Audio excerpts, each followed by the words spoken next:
When I was 26, I got a divorce. I was married to my husband for 6 years, and I loved him with all my heart. Unfortunately, he didn't feel the same way. After he moved out, I became incredibly depressed. I loved my husband. I didn't want to get a divorce, and I didn't want to live in this house all alone. A few months after we'd separated, I finally gave up and signed the divorce papers. I was so sad that I couldn't spend another minute in this empty house. So I did something that I'd never done before. I went to a bar.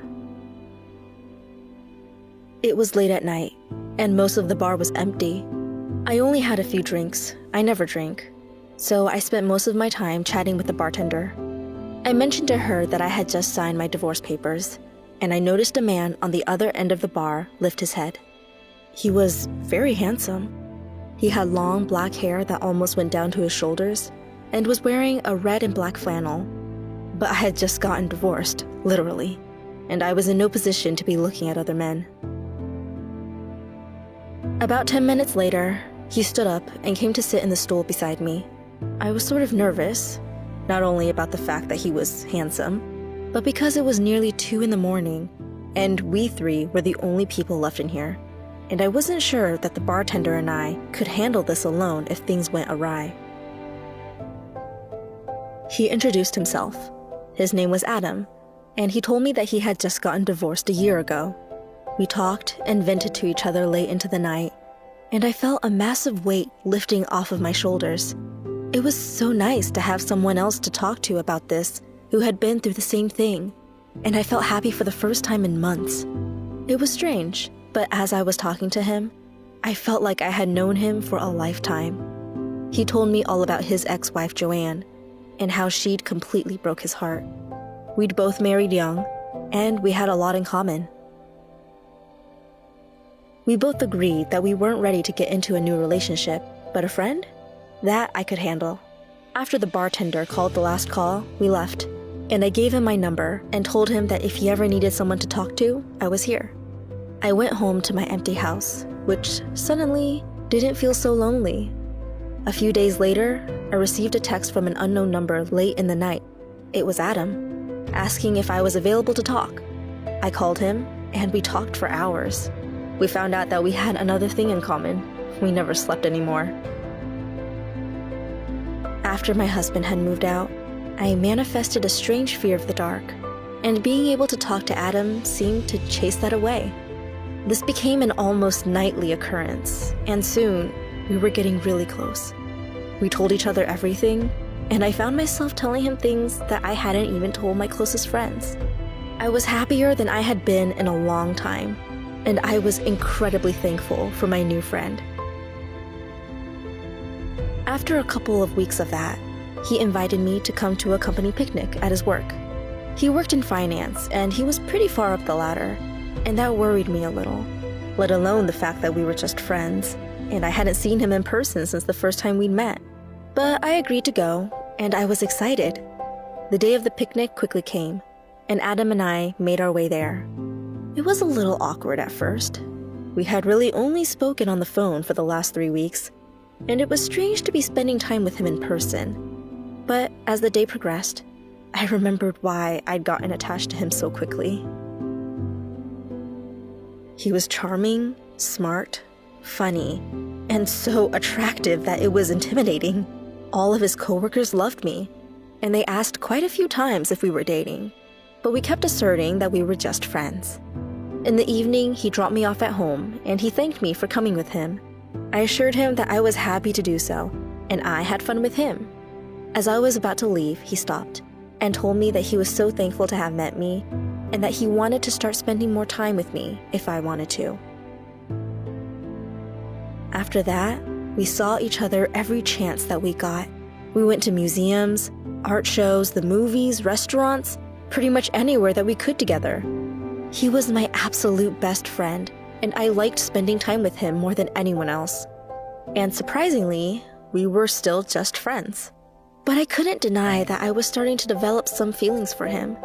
I didn't mean to, but we were so close, and he was so sweet to me that it was almost impossible not to. After we had been friends for about 6 months, Adam got a huge promotion at work. His company threw him a fancy gala to celebrate, and he invited me to go as his date. I was so excited. This was finally my chance to see if this friendship could be anything more. After my husband left me, I thought that I'd never be able to love again. And now I had hope. I felt like a teenager again, and I couldn't wait to celebrate my best friend and his amazing achievements. Adam picked me up, and he looked so handsome. He told me that I looked beautiful, and it was the first time he ever said anything like that to me. The night was absolutely magical. We had so much fun, and we even ended up slow dancing. The feelings that I had started to develop for him were unstoppable.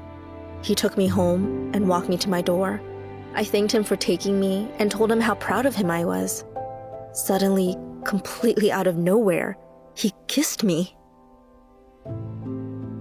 I was on cloud 9. I knew that my feelings for him had to be for a reason.